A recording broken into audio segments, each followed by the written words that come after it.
Social media platform Facebook आणि Instagram मंगळवारी रात्री 8:56 वाजता बंद झाले। सुमारे तासाभरानंतर फेसबुकची सेवा सुरू झाली, पण नवीन फीड इंस्टाग्रामवर अजूनही रिफ्रेश होत नाही। मंगळवारी रात्री मेटा कंपनीच्या दोन्ही प्लॅटफॉर्मवरील वापरकर्त्यांना लॉग इन आणि फीड रिफ्रेश करण्यात समस्या येऊ लागल्या। फेसबुकवरील युजर्सची खाती आपोआप लॉगआउट झाली, तर इंस्टाग्रामवर वापरकर्ते नवीन फीड रिफ्रेश करण्यास सक्षम नाहीत। काही युजर्सनी यूट्यूबवर व्हिडिओ स्ट्रीमिंगबाबतही तक्रार केली आहे।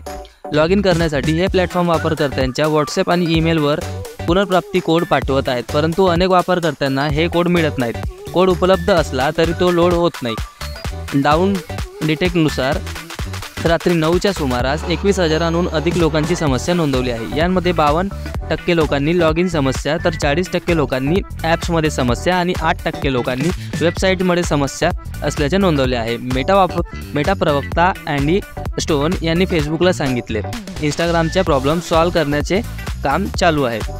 एलन मस्क यांनी फेसबुक इंस्टाग्राम डाऊन असल्याची खिल्ली उडवली। सोशल मीडिया प्लॅटफॉर्म एक्सचे मालक एलन मस्क यांनी फेसबुक इंस्टाग्राम डाऊन होण्याची खिल्ली उडवली।